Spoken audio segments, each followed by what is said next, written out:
हे दोस्तों, स्वागत है आप सभी का परफेक्ट इंस्टीट्यूट में।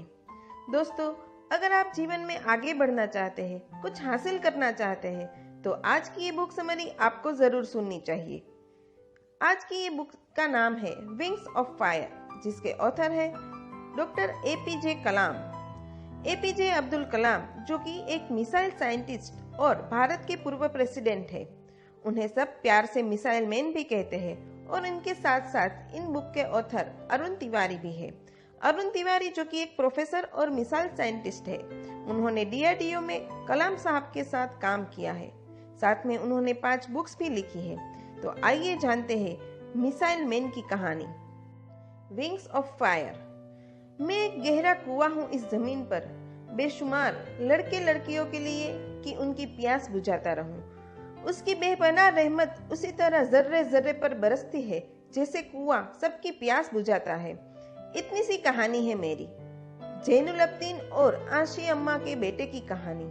उस लड़के की कहानी जो अखबारें बेचकर अपने भाई की मदद करता था। उस शागिर्द की कहानी जिसकी परवरिश शिव सुब्रमण्यम अय्यर और आना दोराईसोलोमन ने की। उस विद्यार्थी की कहानी जिसे पेंडुले मास्टर ने तालीम दी, एमजी के मेनन और प्रोफेसर साराभाई ने इंजीनियर की पहचान दी, जो नाकामियों और मुश्किलों में पलकर साइंटिस्ट बना। और उस रहनुमा की कहानी जिसके साथ चलने वाले बेशुमार काबिल और हुनरमंद लोगों की टीम थी। मेरी कहानी मेरे साथ खत्म हो जाएगी, क्योंकि दुनियावी मायनों में मेरे पास कोई पूंजी नहीं है। मैंने कुछ हासिल नहीं किया, जमा नहीं किया। मेरे पास कुछ नहीं और कोई नहीं है मेरा, ना बेटा, ना बेटी, ना परिवार। मैं दूसरों के लिए मिसाल नहीं बनना चाहता, लेकिन शायद कुछ पढ़ने वालों को प्रेरणा मिले कि अंतिम सुख रूह और आत्मा की तस्कीन है, खुदा की रहमत है, उनकी विरासत है। मेरे परदादा अवुल, मेरे दादा फकीर और मेरे वालिद जैनुलब्दीन का खानदानी सिलसिला अब्दुल कलाम पर खत्म हो जाएगा, लेकिन खुदा की रहमत कभी खत्म नहीं होगी, क्योंकि वो अमर है, लाफानी है। मैं शहर रामेश्वरम के एक मिडिल क्लास तमिल खानदान में पैदा हुआ। मेरे अब्बा जैनुलब्दीन के पास ना तालीम थी ना दौलत, लेकिन इन मजबूरियों के बावजूद एक दानाई थी उनके पास, एक हौसला था। और मेरी माँ जैसी मददगार थी आंशी अम्मा, और उनकी कई औलादों में एक मैं भी था। बुलंद कामीन माँ बाप का एक छोटा सा कद वाला मामूली शक्ल सूरत वाला लड़का। अपने पुश्तैनी मकान में रहते थे हम, जो कभी 20वीं सदी में बना था। काफी बड़ा और वसील मकान था, रामेश्वर की मस्जिद स्ट्रीट में। मेरे अब्बा हर तरह के ऐशो आराम से दूर रहते थे, मगर जरूरत की तमाम चीजें मुयस्सर थी। सच तो ये है कि मेरा बचपन बड़ा महफूज था, दिमागी तौर पर भी और जज्बाती तौर पर भी, मटेरियली और इमोशनली। रामेश्वर का मशहूर शिव मंदिर हमारे घर से सिर्फ 10 मिनट की दूरी पर था। हमारे इलाके में ज्यादा आबादी मुसलमानों की थी, फिर भी काफी हिंदू घराने थे जो बड़े इत्तेफाक से पड़ोस में रहते थे।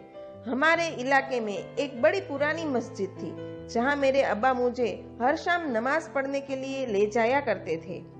रामेश्वरम मंदिर के बड़े पुरोहित बख्शी लक्ष्मण शास्त्री मेरे अब्बा के पक्के दोस्त थे। अपने बचपन की आंकी हुई यादों में एक याद ये भी थी कि अपने अपने रिवायती लिबासों में बैठे हुए वो दोनों कैसे रूहानी मसलों पर देर देर तक बातें करते रहते थे। मेरे अब्बा मुश्किल से मुश्किल रूहानी मामलों को भी तमिल की आम जबान में बयां कर लिया करते थे। एक बार मुझसे कहा था, जब आफत आए तो आफत की वजह समझने की कोशिश करो। मुश्किल हमेशा खुद को परखने का मौका देती है। मैंने हमेशा अपनी साइंस और टेक्नोलॉजी में अब्बा के उसूल पर चलने की कोशिश की है। मैं इस बात पर यकीन रखता हूँ कि हमसे ऊपर भी एक आला ताकत है, एक महान शक्ति है जो हमें मुसीबत, मायूसी और नाकामियों से निकालकर सच्चाई के मुकाम तक पहुंचाती है।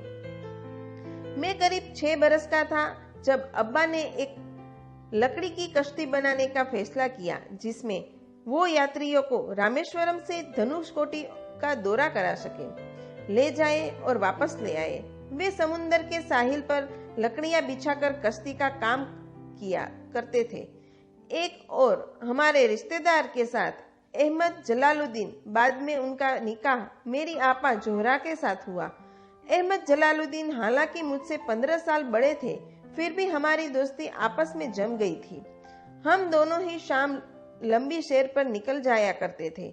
मस्जिद गली से निकलकर हमारा पहला पड़ाव शिव मंदिर हुआ करता था, जिसके गिर्द हम उतनी ही श्रद्धा से परिक्रमा करते थे जितनी श्रद्धा से बाहर से आए हुए यात्री।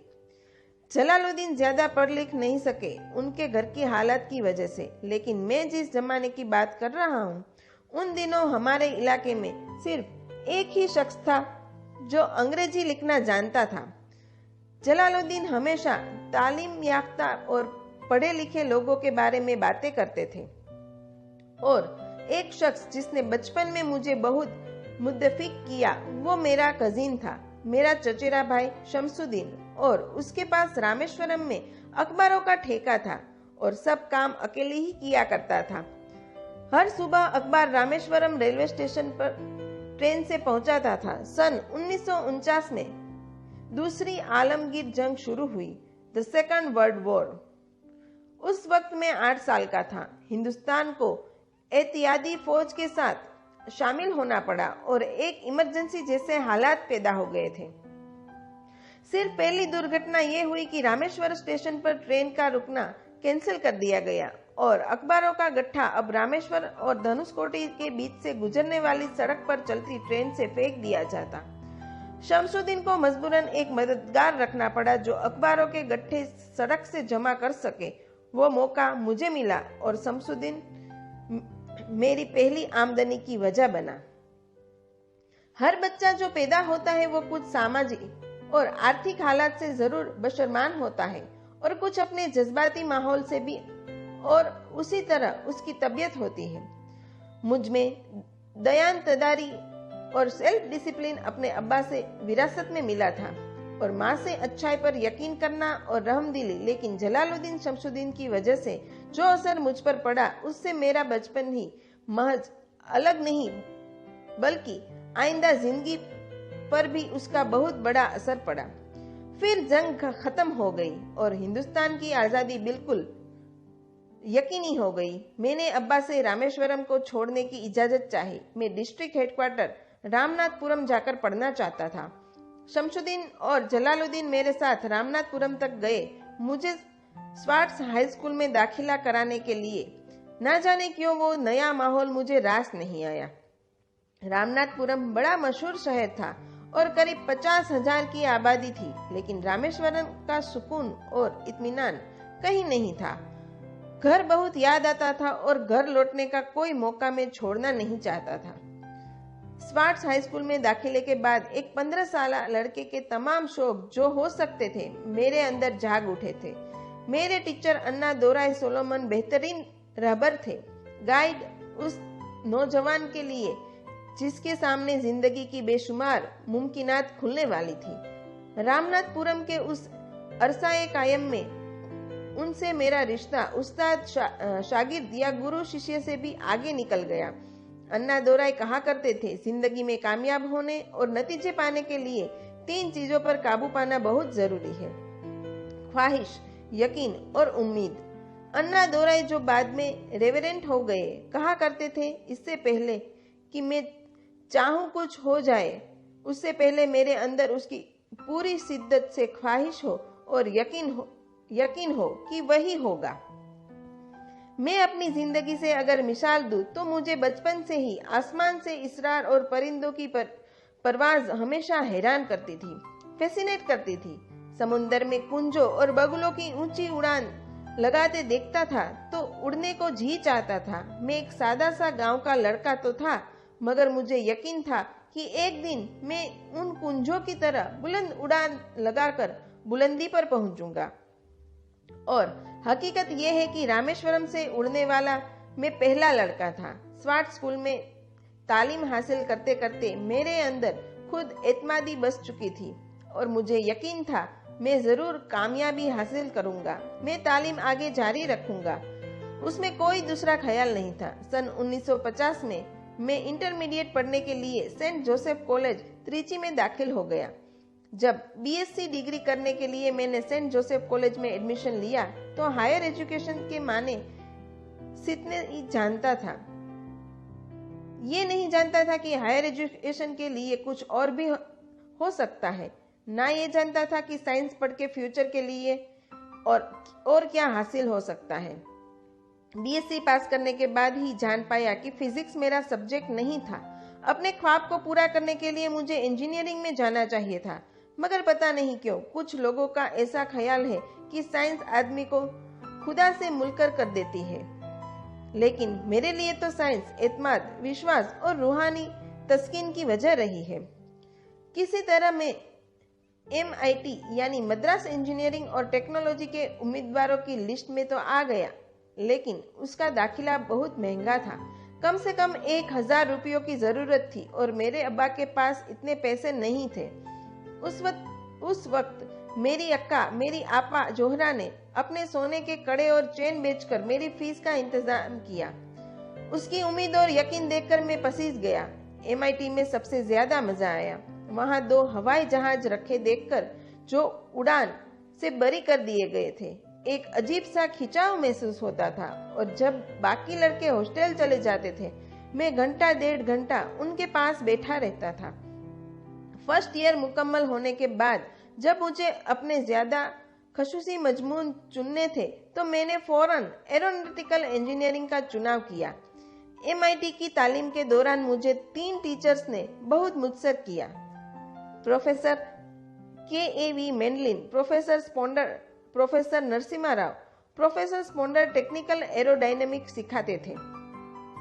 मैकेनिकल इंजीनियरिंग में दाखिले से पहले ही मैंने उनसे सलाह ली थी। उन्होंने मुझे समझाया था कि मुस्तकबिल का फैसला करने से पहले मुस्तकबिल की मुमकिनियत के बारे में नहीं सोचना चाहिए, बल्कि सोचना चाहिए एक अच्छी बुनियाद के लिए और अपने रुझान और रिश्तियात के बारे में कि उनमें कितनी शिद्दत है, एप्टीट्यूड और इंस्पिरेशन में कितनी इंटेंसिटी है। मैं खुद भी होने वाले इंजीनियर स्टूडेंट से ये कहना चाहता हूँ कि जब वे अपने स्पेशलाइजेशन का चुनाव करें तो देखना होगा कि उनमें कितना शौक है, कितना उत्साह और लगन है उस शौक में जाने के लिए। प्रोफेसर KAV मेंडलिन ने मुझे एरोस्ट्रक्चर डिजाइन सिखाया और उसका तंजिया भी, विश्लेषण और एनालिसिस भी। वे बड़े खुशदिल और दोस्त टीचर थे और हर साल कोई ना कोई नया तरीका, नया नजरिया लेकर आते थे। प्रोफेसर नरसिम्हा राव मैथमेटिशियन थे। वे एरोडायनामिक्स की थियरी सिखाया करते थे। उनकी क्लास में शामिल होकर मुझे मैथमेटिक्स, फिजिक्स, बाकी तमाम सब्जेक्ट से ज्यादा अच्छे लगने लगे। MIT में से मैं बेंगलोर के हिंदुस्तान एरोनॉटिकल लिमिटेड में बतौर ट्रेनी दाखिल हो गया। HAL से जब मैं एरोनॉटिकल इंजीनियरिंग में ग्रेजुएट बनकर निकला तो जिंदगी ने 2 मौके मेरे सामने खड़े कर दिए। दोनों मेरी परवास के देरीना ख्वाब को पूरा कर सकते थे। एक मौका था एयरफोर्स का, दूसरा मिनिस्ट्री ऑफ डिफेंस में डायरेक्ट ऑफ टेक्निकल डेवलपमेंट और प्रोडक्शन का। मैंने दोनों में अर्जी भेज दी और बावक दोनों से इंटरव्यू का बुलावा आ गया। एयरफोर्स के लिए मुझे देहरादून बुलाया गया था और डिफेंस के लिए दिल्ली। मेरे दोनों मुकाम 2000 किलोमीटर के फासले पर थे और ये पहला मौका था मेरा अपने वसील और विराट वतन को देखने का। खिड़की पर बैठा हुआ मैं इस देश की सरजमी को पांवों के नीचे से बहता हुआ देखकर हैरान था कि उत्तर की सफर करते हुए एक ही मुल्क का लैंडस्केप कैसे बदल जाता है। मैं 1 हफ्ता दिल्ली में ठहरा, डिफेंस मिनिस्ट्री का इंटरव्यू दिया। इंटरव्यू अच्छा हुआ था। वहां से मैं देहरादून गया एयरफोर्स सिलेक्शन बोर्ड में इंटरव्यू के लिए। 25 उम्मीदवारों में मैं 9वें नंबर पर आया। मेरा दिल बैठ गया। बहुत मायूस हुआ और कई दिन तक अफसोस कर रहा कि एयरफोर्स में जाने का मौका मेरे हाथ से निकल गया। मैं ऋषिकेश चला गया, दिल पे ये बोझ लेकर कि आने वाले दिन बड़े सख्त होंगे। गंगा में स्नान किया और फिर चलता हुआ पास की पहाड़ी में शिवानंद आश्रम तक पहुंच गया। स्वामी शिवानंद से भेंट हुई। देखने में बिल्कुल गौतम बुद्ध लगते थे। सफेद दुधिया धोती और पाँव में लकड़ी की खड़ाऊ। उनकी बच्चों सी मासूम मुस्कान और सादा दिल देखकर बहुत प्रभावित हुआ। मैंने बताया उन्हें कि कैसे इंडियन एयरफोर्स में भर्ती होने से रह गया और मेरी कितनी सदित ख्वाहिश थी आसमानों में उड़ने की, परवाज करने की। वो मुस्कुरा दिए और बोले, ख्वाहिश अगर दिलो जान से निकली हो तो वो पवित्र होती है, और उसमें अगर शिद्दत हो तो उसमें कमाल की एक इलेक्ट्रोमैग्नेटिक एनर्जी होती है, एक बरकी मकनतीसी ताकत होती है। दिमाग जब सोता है तो वो एनर्जी रात की खामोशी में बाहर निकल जाती है और सुबह कायनात, ब्रह्मांड, सितारों की गति रफ्तार को अपने साथ समेटकर दिमाग में वापस लौट आती है। इसलिए जो सोचा है उसकी सृष्टि अवश्य है। वो भक्ति होगा, तुम विश्वास करो इस अजली बंधन पर, इस वचन पर कि सूरज फिर लौटेगा, बाहर फिर से आएगी। मैं दिल्ली लौट आया। डिफेंस में अपने इंटरव्यू का नतीजा दरियाफ्त किया। जवाब में मुझे अपॉइंटमेंट लेटर थमा दिया गया और अगले दिन से सीनियर साइंटिफिक असिस्टेंट मुकर्रर कर दिया गया। 250 रुपए में महीना तनख्वाह पर 3 साल गुजर गए। उन्हीं दिनों बेंगलोर में एरोनॉटिकल डेवलपमेंट एस्टेब्लिशमेंट का नया महकमा खुला और मुझे वहां पोस्ट कर दिया गया। बेंगलोर कानपुर से बिल्कुल मुख्तलिफ शहर था।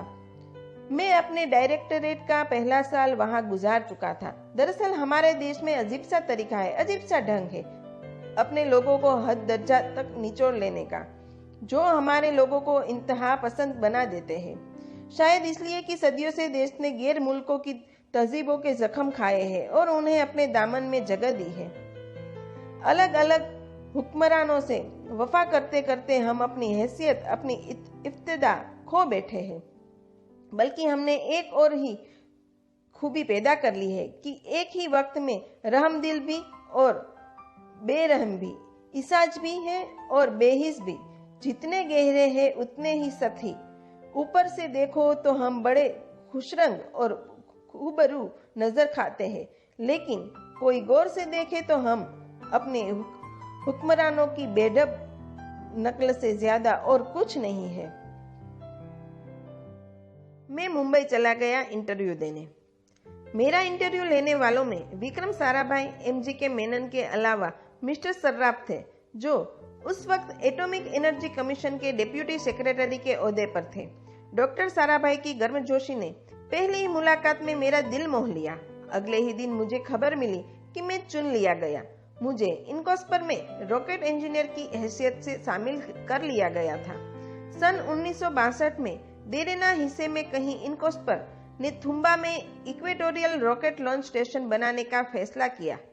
थुम्बा केरल के त्रिवेंद्रम से परे दूर दर्राज के एक ऊंचे से गांव का नाम है। हिंदुस्तान में ये मॉडर्न रॉकेट बेस्ड रिसर्च की एक दबी सी इब्तिदा थी, एक हल्की सी शुरुआत थी।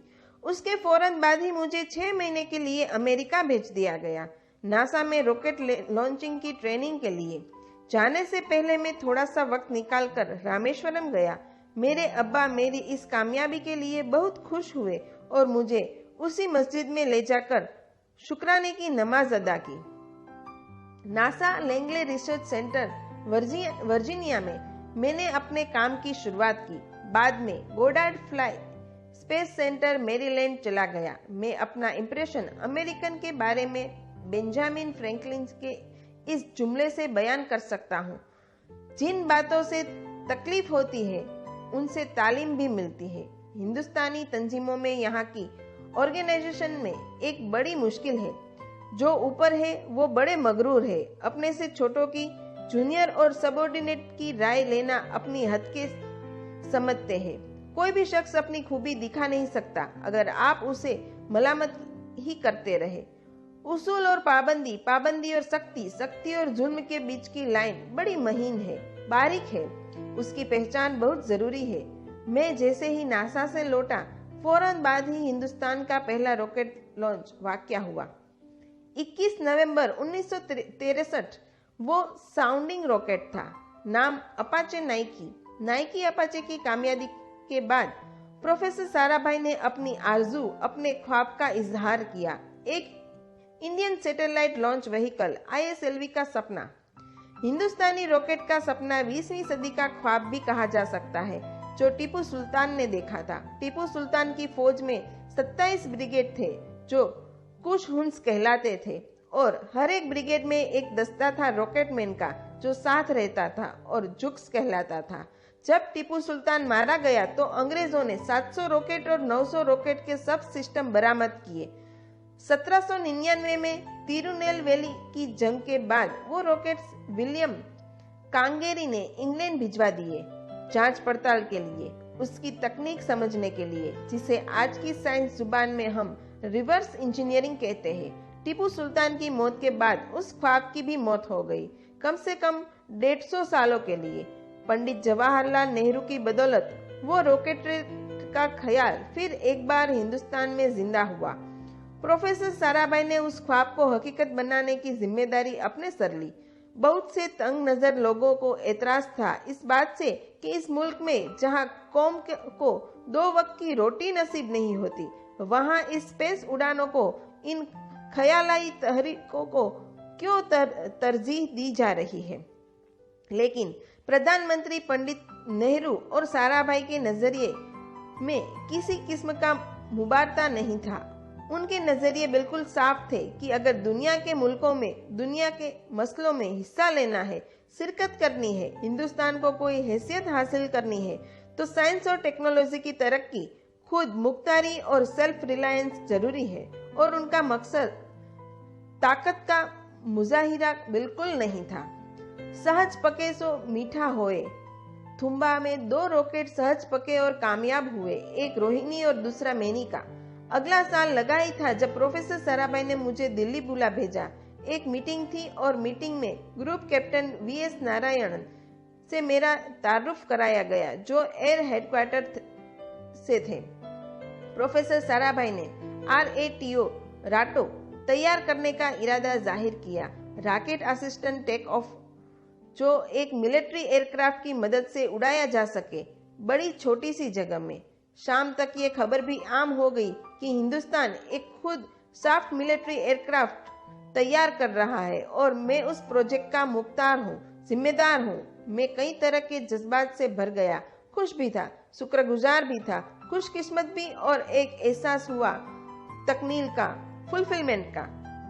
19वीं सदी के एक शायर की ये शेर बहुत याद आए। हर दिन के लिए हमेशा तैयार रहो, हर दिन को एक तरही में लो, जब औखली में हो तो बर्दाश्त करो, जब दस्ता हो तो वार करो। राटो पे काम करते हुए 2 अहम वाकयात हुए। पहला तो ये था कि अपने देश में पहली बार स्पेस रिसर्च का 10 साला प्रोग्राम तैयार हुआ जिसके ऑथर थे प्रोफेसर साराभाई। मेरे लिए वो एक रूमानी मैनिफेस्टो था, जैसे स्पेस से इश्क करने वाले किसी शायर की रूमानी नज्म हो, जैसे कोई अपने देश के आसमान से इश्क करने लगा हो। और दूसरा वाकया मिनिस्ट्री ऑफ डिफेंस में मिसाइल पैनल का तैयार होना। नारायणन और मैं, हम दोनों उस पैनल के मेंबर थे। उस वक्त तक भविष्य की आने वाली SLV सैटेलाइट लॉन्च व्हीकल का नाम नक्शा भी तैयार हो चुका था। प्रोफेसर साराभाई अपने देरीना ख्वाब की ताबीर देने के लिए कुछ और साथियों का चुनाव कर चुके थे। मैं खुद को खुशकिस्मत समझता हूँ, मुझे उस प्रोजेक्ट का लीडर चुना गया। उस पर प्रोफेसर साराभाई ने मुझे एक और जिम्मेदारी भी सौंपी कि लॉन्च की 4थी स्टेज में ही डिसाइड करूं। ये मामूल था, मेरा अलग था कि हर मिसाइल पैनल की मीटिंग के बाद मैं जाकर प्रोफेसर साराभाई को पूरी तफसील, पूरी रिपोर्ट देता था। दिल्ली में ऐसे ही एक मीटिंग के बाद 23 दिसंबर 1971 को मैं त्रिवेंद्रम लौट रहा था और उस दिन थुम्बा में प्रोफेसर साराभाई SLV का मुआयना करने गए थे। दिल्ली एयरपोर्ट के लॉन्च से मैंने उन्हें फोन किया, पैनल मीटिंग की तफसील बताई। प्रोफेसर साराभाई ने कहा कि मैं त्रिवेंद्रम एयरपोर्ट पर उनका इंतजार करूं। मैं जब त्रिवेंद्रम पहुंचा तो फिजा में एक मातम छाया हुआ था। मुझे खबर दी गई कि प्रोफेसर साराभाई नहीं रहे। चंद घंटों पहले दिल का दौरा पड़ने से उनका इंतकाल हो गया। मैं थर्रा कर रह गया। चंद घंटे पहले ही तो मैंने उनसे बात की थी। मेरे लिए वो बहुत बड़ा सदमा था। प्रोफेसर साराभाई मेरी नजर में इंडियन साइंस के राष्ट्रपिता थे, जैसे महात्मा गांधी है। उन्होंने अपनी टीम से रहनुमा पैदा किए और खुद अमल से उनके लिए मिसाल साबित हुए। कुछ अरसा प्रोफेसर MGK मेनन ने स्पेस रिसर्च का काम संभाला। बिल आखिर प्रोफेसर सतीश धवन को इंडियन स्पेस रिसर्च ऑर्गेनाइजेशन की जिम्मेदारी सौंप दी गई। थुम्बा का पूरा कॉम्प्लेक्स बड़े पैमाने पर एक स्पेस सेंटर बना दिया गया और विक्रम साराभाई स्पेस सेंटर का नाम दिया गया। जिसने वो सेंटर कायम किया था उसी के नाम से उस जगह की श्रद्धांजलि पेश की गई। मशहूर मेटीरियोलॉजिस्ट डॉक्टर ब्रह्म प्रकाश के पहले डायरेक्टर मुकर्रर हुए। कोई भी शख्स अपनी जिम्मेदारी में तभी कामयाब हो सकता है अगर वो बारसूख हो, मोतबर हो और अपने फैसलों के लिए उसे सही हद तक आजादी हो। शायद निजी जिंदगी में भी तस्लील का यही एक रास्ता है। आजादी और जिम्मेवारी एक साथ हो तभी वो तस्कीन और खुशी का बाइस हो सकती है। और जाती आजादी हासिल करने के लिए मैं दो रास्ते तस्वीर कर सकता था जो मैंने इख्तियार किए। पहला तो ये कि अपनी तालीम और तरबियत को बढ़ावा दो। इल्म, नॉलेज बड़ा करामती हथियार है, बहुत काम आता है। इल्म जितना ज्यादा होगा उतनी ज्यादा आजादी के हकदार होंगे। इल्म वो पूंजी है जो कोई छीन नहीं सकता। इनकी रहनुमाई तभी मुमकिन है अगर आपकी जानकारी मुकम्मल हो, अप टू डेट हो। कामयाब रहनुमा बनने के लिए जरूरी है कि दिन का काम जब खत्म हो आप पिछले काम का जायजा लें, अगले दिन के काम की तैयारी करें। दूसरा तरीका यह है कि अपने काम को अपना फख्र समझो, गर्व समझो और जरूरत भी है कि अपने अंदर की शक्ति की सही जानकारी हो। जो करो उस पर यकीन रखो। ये जिस पर यकीन हो वही करो, वरना दूसरों के ईमान का शिकार बनते रहोगे। SLV प्रोजेक्ट के पहले 3 सालों में साइंस के बहुत से नए नए इसरार खुले, पर आहिस्ता आहिस्ता साइंस और टेक्नोलॉजी का फर्क समझ आने लगा। रिसर्च और डेवलपमेंट का फासला पता चलने लगा। किसी भी इजाद में गलतियां होना लाजिमी है, लेकिन हर गलती कामयाबी की तरफ एक और कदम उठाती है, इस और सीढ़ी बन जाती है।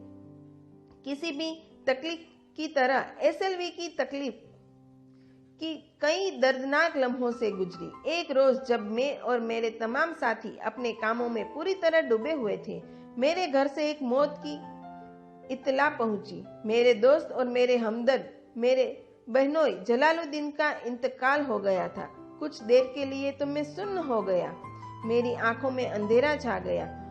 थोड़ी देर बाद जब अपने चौगिरदे का एहसास हुआ, मैंने महसूस किया कि जैसी मेरी हस्ती का एक हिस्सा मर गया था। रात बसों में सफर करता हुआ अगली सुबह में रामेश्वरम पहुंचा। जोहरा को क्या तसल्ली देता और क्या सब्र देता अपनी भांजी महबूबा को, जो रो रो कर हलकान हो रही थी। मेरी आंखों से तो सोते पहले ही सूख चुके थे। थुम्बा लौटकर बहुत दिनों तक सारा कामकाज, सारी मसरूफियत बेमानी लगने लगी। बहुत दिनों तक बहुत मलाल लगा, सब बेमानी लगता था। प्रोफेसर धवन देर देर तक हौसला देते थे, कहते थे SLV पर जैसे जैसे काम आगे बढ़ेगा मुझे सब्र महसूस होगा और ये मायूसी कम होते होते गुजर जाएगी। 1976 में मेरे अब्बा जैनालाब्दीन 102 साल की उम्र में वही रामेश्वरम में इंतकाल फरमा गए। 15 पोते पोतियां छोड़कर गए थे पीछे और एक पड़पोता। दुनियावी तौर पर वो सिर्फ एक और बुजुर्ग की मौत थी। कोई बड़ा मातम नहीं हुआ, झंडा नहीं उतारा गया, ना अखबारों में स्याही हाशिए दिए गए, ना सियासतदान थे वो, ना विद्वान कोई, ना कोई बड़े सरमायादार। एक सीधे साधे इंसान थे, फरिश्ता सिफत और हर एक उस बात की वजह थे जो दानाई और पारसाई की राह दिखाती है। मैं बहुत देर तक अपनी माँ के पास बैठा रहा, चुपचाप, और जब उठा थुम्बा लौटने के लिए तो उसने रूंधे गले से दुआएं दी मुझे। SLV-3 अपाचे रॉकेट जो फ्रांस से उड़ाई जाने वाली थी, अचानक कुछ मुश्किलों का शिकार हो गई। मुझे फौरन फ्रांस जाना पड़ा। मैं रवाना होने ही वाला था कि मेरी माँ की मौत की खबर पहुंची। एक के बाद एक पूरी 3 मौतें हो गई मेरे घर में। उस वक्त मुझे अपने काम में पूरे ध्यान की जरूरत थी। 100% लगन से काम करने की ख्वाहिश किसी और लगन की गुंजाइश नहीं छोड़ती। मुकलमाती और पूरी लगन से SLV-3 का ख्वाब 1979 के दरमियान में जाकर पूरा हुआ। हमने SLV-3 की परवास का दिन 10 अगस्त 1979 तय किया। 23 लीटर लंबा 4 स्टेजेस का ये रॉकेट 70 टन का वजन लेकर 7:58 के बड़ी कजादाई से उड़ा और खला की तरफ रवाना हुआ। पहली स्टेज हर तरह से पुख्ता निकली और बड़े आराम से रॉकेट दूसरी स्टेज में चला गया। हम दमखुद रह गए, सांस रुकी बैठी थी। हमारे बरसों का ख्वाब आसमान की तरफ सफर कर रहा था। अचानक हमारे ख्वाब में दरार आई, हमारा सुकून टूटा, हमारी खामोशी टूटी। दूसरी स्टेज काबू से बाहर होने लगी। 317 सेकंड बाद परवाज टूट गई। मेरी मेहनत और उम्मीद चौथी स्टेज को साथ लेकर तमाम मलबा हरिकोटा से 560 किलोमीटर दूर समुद्र में जा गिरा। इस हादसे से हम सबको सख्त सदमा पहुंचा। मैं गमों गुस्से से भर गया, निचुड़ गया, बिल्कुल जिस्मानी तौर पर भी और जेहानी तौर पर भी। मैं सीधा अपने कमरे में गया और बिस्तर पर धंस गया। मैंने अपने कंधे पर एक दिलासे का हाथ महसूस किया तो आंख खोली। दोपहर ढल चुकी थी, शाम करीब थी। डॉक्टर ब्रह्म प्रकाश मेरे सिराने बैठे थे। उनकी इस हमदर्दी ने छू लिया मुझे। मैं उदास था, मायूस था, लेकिन अकेला नहीं था। हर शख्स तकनीकी जमात फरीकी और बहस मुबाहिसे के बाद मुतमईन हो चुका था, लेकिन मुझे इत्मीनान न आया। मैं मुसलसल और बेचैन रहा। मैं बेसाख्ता बड़ा हो गया और एतराफ किया प्रोफेसर धवन के सामने, सर मेरे साथियों को नाकामयाबी की वजह दरियाफ्त हो जाने की वजह से इत्मीनान हो गया है, लेकिन मैं उसे काफी नहीं समझता। इस मिशन में डायरेक्टरेट की हैसियत से इस गलती को मैं अपनी जिम्मेदारी समझता हूँ। SLV-3 की नाकामयाबी की जिम्मेदारी मेरी है। साइंस का काम कमाल दर्जा उत्साह भी देता है, खुशी भी और उतनी गहरी मायूसी भी। इस तरह से वाकयात सोच सोच के मैं दिल को ढाढ़स देता रहा। ये ख्याल कि इंसान चांद पर उतर सकता है, ये सबसे पहले एक रूसी साइंटिस्ट ने सोचा था। उसे हकीकत बनाने में 40 साल गुजर गए जब अमेरिका ने उसे पूरा किया।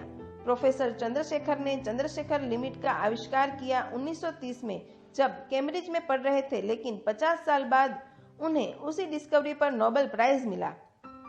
अपनी सैटेल लॉन्च व्हीकल से आदमी को चांद पर उतारने से पहले कितनी सारी नाकामियों से गुजरे होंगे। पहाड़ की चोटी पर उतरने से पहाड़ पर चढ़ने का तजुर्बा नहीं मिलता।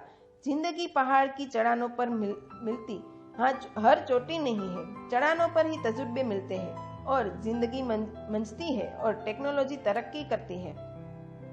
चोटी पर पहुंचने की कोशिश में ही चढ़ानों का इल्म हासिल होता है।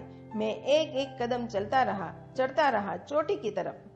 SLV-3 की उड़ान से 30 घंटा पहले 17 जुलाई 1980 के दिन अखबारों की सुर्खियां तरह तरह की राय और अंदाजों से भरी हुई थी।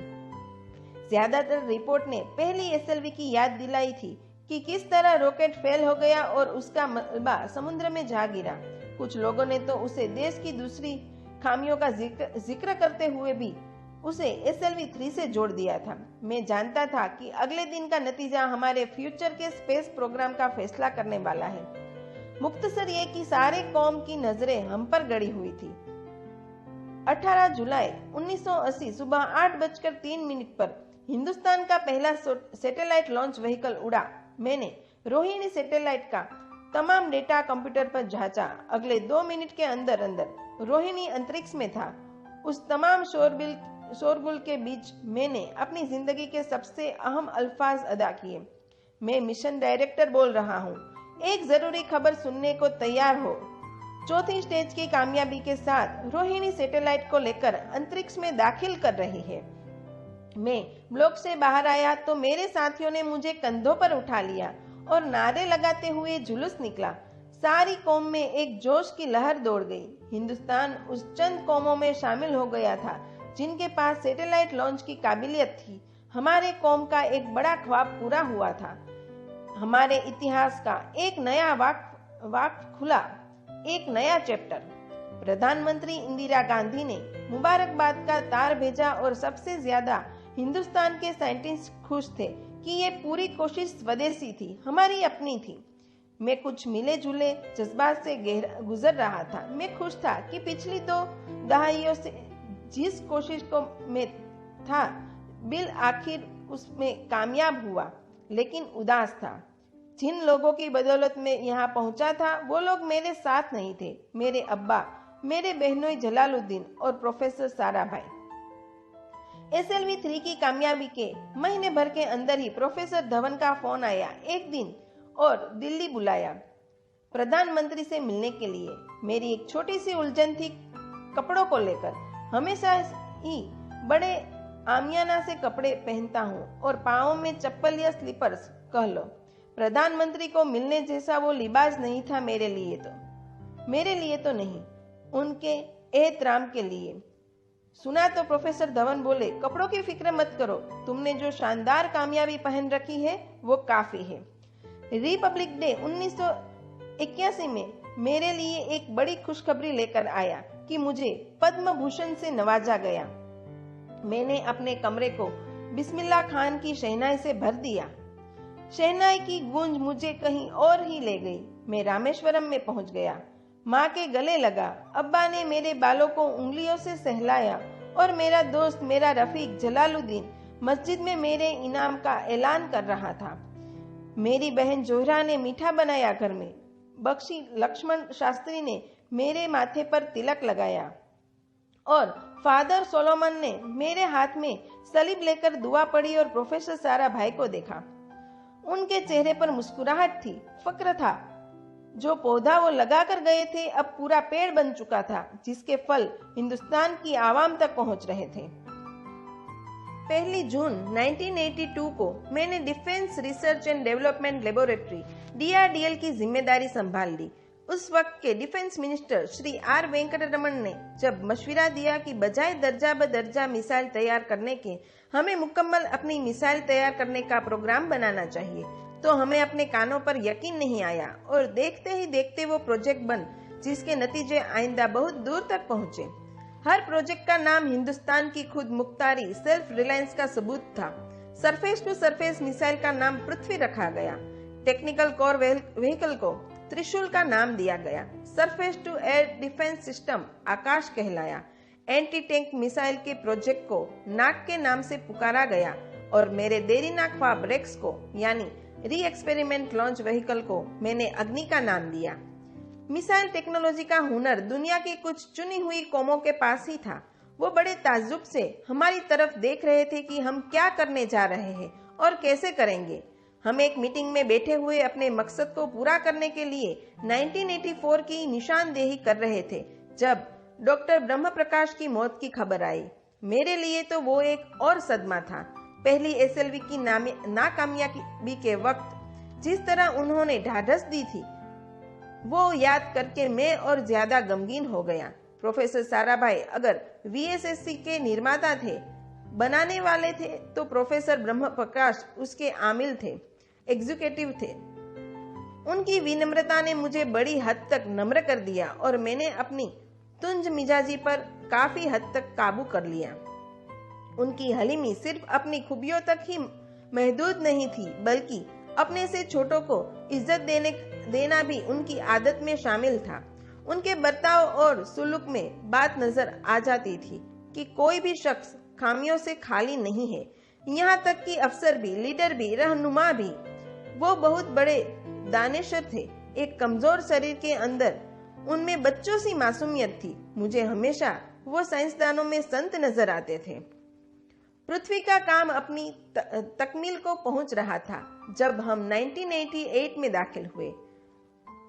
25 फरवरी 1988 को सुबह 11:23 तक पृथ्वी की पहली परवाज वाकिब हुई। हमारे मुल्क में वो एक ऐतिहासिक मौका था। पृथ्वी सिर्फ एक सरफेस टू सरफेस मिसाइल ही नहीं, बल्कि आइंदा आने वाली तमाम किस्म की मिसाइल का बुनियादी नक्शा भी था। फ्यूचर का मॉड्यूल था वो। पृथ्वी ने हमारे आस पड़ोस के मुल्कों को दहला दिया। मगरबी यानी वेस्टर्न मुल्कों को पहले तो हैरत हुई, फिर गुस्से का इजहार किया और पाबंदी लगा दी इंडिया के लिए कि वो ऐसी कोई चीज बाहर के मुल्कों से ना खरीद सके जो उनके मिसाइल प्रोग्राम में इस्तेमाल हो सकती हो या काम आ सकती हो। मिसाइल की इजाद ने हिंदुस्तान की खुद मुख्तारी ने दुनिया के तमाम तरक्की याफ्ता मुल्कों को परेशान कर दिया। अग्नि की टीम में 580 से ज्यादा साइंटिस्ट शामिल थे। अग्नि की परवाज 20 अप्रैल 1989 तय पाई गई। लॉन्च की तमाम तैयारियां मुकम्मल हो चुकी थी और फिर हिफाजत के लिए यह फैसला किया गया कि लॉन्च के वक्त आसपास के तमाम गांव खाली करा दिए जाए। अखबार और मीडिया ने इस खबर को बहुत उछाला। 20 अप्रैल पहुंचते तमाम मुल्क की नजरें हम पर टिकी हुई थी। दूसरे मुल्कों का दबाव बढ़ रहा था कि हम इस तजुर्बे को मुलतवी कर दे या खारिज कर दे, लेकिन सरकार मजबूत दीवार की तरह हमारे पीछे खड़ी रही और किसी तरह हमें पीछे नहीं हटने दिया। परवाज से सिर्फ 14 सेकंड पहले हमें कंप्यूटर ने रुकने का इशारा किया। किसी एक पुर्जे में कोई खामी थी, वो फौरन ठीक कर दी गई, लेकिन उसी वक्त डाउन रेस स्टेशन ने रुकने का हुक्म दिया। चंद सेकंड्स में कई रुकावटें हमारे सामने आ गई। अब परवाज मुलतवी कर दी गई। अखबारात ने आस्तीनें चढ़ा ली। हर बयानात में अपनी अपनी तरह की वजूहात निकाली। कार्टूनिस्ट सुधीर लाल ने कार्टून शाया किया जिसमें एक खरीदार कुछ सामान दुकानदार को वापस करते हुए कह रहा था, अग्नि की तरह वो भी नहीं चली। एक कार्टून में दिखाया गया कि साइंटिस्ट कह रहा है सब ठीक था, स्विच बटन नहीं चला। हिंदुस्तान टाइम्स के एक कार्टून में एक नेता रिपोर्टर को समझा रहा था, डरने की कोई बात नहीं, ये बड़ी अमन पसंद अहिंसा की मिसाइल है जिससे कोई मरेगा नहीं। करीब 10 रोज दिन रात काम चला मिसाइल की दुरुस्ती पर और आखिरकार साइंटिस्टों ने एक नई तारीख तय की अग्नि की परवाज के लिए, मगर फिर वही हुआ। 10 सेकंड पहले कंप्यूटर ने रुकावट का इशारा किया। पता चला कि एक पुर्जा काम नहीं कर रहा है। परवाज फिर मुलतवी कर दी गई। ऐसी बात किसी भी साइंस तजुर्बे में होना आम बात थी। गैर मुल्कों में भी बहुत बार होता है, लेकिन उम्मीद से भरी हुई कौम हमारी मुश्किल समझने को तैयार नहीं थी। हिंदू अखबार में केशव का एक कार्टून छपा जिसमें एक देहाती कुछ नोट गिनते वलत कह रहा था, मिसाइल के वक्त गांव से हट जाने का मुआवजा मिला है। 2-4 बार और तजुर्बा मुलतवी हुआ तो फिर पक्का घर बनवा लूंगा। अमूल बटर ने अपने होर्डिंग पर लिखा कि अग्नि को ईंधन के लिए हमारे बटर की जरूरत है। अग्नि की मरम्मत का काम जारी रहा। आखिरकार एक बार फिर 22 मई की तारीख अग्नि की परवाज के लिए तय पाई। उसकी पिछली रात doctor Arunachalam, general KN Singh और मैं डिफेंस मिनिस्टर KC पंत के साथ चहलकदमी कर रहे थे। पूरे चांद की रात थी, हाई टाइड का वक्त था और लहरें गरज गरज कर खुदा की अजबल का नाम ले रही थी। कल अग्नि की परवाज कामयाब होगी कि नहीं, बार बार यही सवाल हमारे दिमाग में गूंज रहा था। डिफेंस मिनिस्टर ने एक लंबी खामोशी को तोड़ते हुए पूछा, कलाम, कल अग्नि की कामयाबी मनाने के लिए क्या चाहते हो तुम? मैं क्या चाहता था? क्या था जो नहीं था मेरे पास? अपनी खुशी के इजहार के लिए मुझे क्या करना चाहिए? और अचानक मुझे जवाब मिल गया। हम 1 लाख पेड़ों की कोपलें लगाएंगे, मैंने कहा और उनके चेहरे पर रौनक आ गई। तुम अपनी अग्नि के लिए धरती माँ का आशीर्वाद चाहते हो, वे बोले। कल यही होगा। उन्होंने पेशन गोई की। अगले दिन सुबह 7:10 पर अग्नि लॉन्च हुई। कदम कदम सही निकला। मिसाइल ने जैसे टेक्स्ट बुक याद कर ली हो, जैसे सबक याद कर लिया था। हर सवाल का सही जवाब मिल रहा था। लगता था जैसे एक लंबे खौफनाक ख्वाब के बाद एक खूबसूरत सुबह ने आंखें खोली हो। 5 साल की मशक्कत के बाद हम इस लॉन्च पैड पर पहुंचे थे। इसके पीछे 5 लंबे सालों की नाकामी, कोशिशें और इम्तिहान खड़े थे। इस कोशिश को रोक देने के लिए हिंदुस्तान ने हर तरह के दबाव बर्दाश्त किए थे, लेकिन हमने कर दिखाया जो करना था।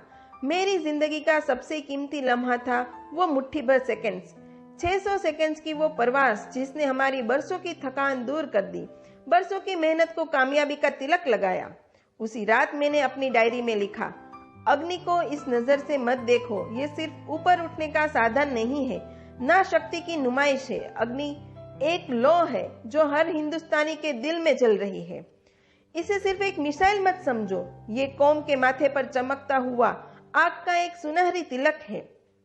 1990 में के रिपब्लिक डे पर देश ने अग्नि व मिसाइल प्रोग्राम की कामयाबी का जश्न मनाया। मुझे पद्म विभूषण से नवाजा गया और डॉक्टर अरुणाचलम को भी। 10 साल पहले पद्म भूषण की यादें एक बार फिर हरी हो गई।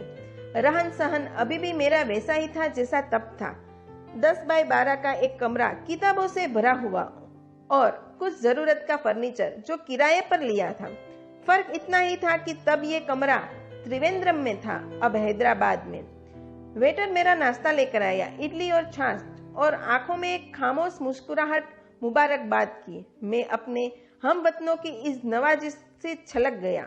मैं जानता हूं कि बहुत से साइंटिस्ट और इंजीनियर मौका मिलते ही वतन छोड़कर दूसरे देशों में चले जाते हैं, ज्यादा रुपया कमाने के लिए, ज्यादा आमदनी के लिए। लेकिन ये आदर, इज्जत और मोहब्बत क्या कमा सकते हैं जो उन्हें अपने वतन से मिलती है। 15 अक्टूबर 1991 को मैं 60 साल का हो गया। मुझे अपनी रिटायरमेंट का इंतजार था। चाहता था कि गरीब बच्चों के लिए एक स्कूल खोलूं। ये वो दिन थे जब मैंने सोचा कि अपनी जिंदगी के तजुर्बे, मुशाहिदे और वो तमाम बातें कलम बंद करूं जो दूसरों के काम आ सके। एक तरह से अपनी उम्र लिखूं, अपनी जीवनी। मेरे ख्याल से मेरे वतन के नौजवानों को एक साफ नजरिए और एक दिशा की जरूरत है। तभी ये इरादा किया कि उन तमाम लोगों का जिक्र करूं जिनकी बदौलत मैं ये बन सका जो मैं हूँ। मकसद ये नहीं था कि मैं बड़े बड़े लोगों के नाम लूं, बल्कि ये कि कोई भी शख्स कितना भी छोटा क्यों ना हो, उसे हौसला नहीं छोड़ना चाहिए। मसले, मुश्किलें जिंदगी का हिस्सा है और तकलीफें कामयाबी की सच्चाई। जैसा कहा है किसी ने कि खुदा ने ये वादा नहीं किया कि आसमान हमेशा नीला ही रहेगा, जिंदगी भर फूलों से भरी राहें ही मिलेगी।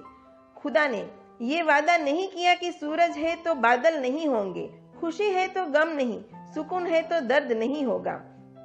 मुझे ऐसा कोई गुमान नहीं कि मेरी जिंदगी सबके लिए एक मिसाल बने, मगर ये हो सकता है कि कोई मायूस बच्चा किसी गुमनाम सी जगह पर जो समाज के किसी माजूर से हिस्से से ताल्लुक रखता हो, ये पढ़े और उसे चैन मिले, ये पढ़े और उसकी उम्मीद रोशन हो जाए। हो सकता है कि ये कुछ बच्चों को नाउम्मीदी से बाहर ले और जिसे वो मजबूरी समझते हैं वो मजबूरी ना लगे। उन्हें यकीन रहे कि वो जहां भी है खुदा उनके साथ है। काश हर हिंदुस्तानी के दिल में जलती हुई लो को पर लग जाए और उस लो की परवाज से सारा आसमान रोशन हो जाए। तो दोस्तों, ये थी हमारे एक बड़े साइंटिस्ट और प्रेसिडेंट डॉक्टर अब्दुल कलाम की कहानी। ऐसी ही मजेदार कहानियों के लिए और बुक समरी के लिए जुड़े रहिए परफेक्ट इंस्टीट्यूट के साथ। अपने दोस्तों से शेयर करना ना भूलें। धन्यवाद।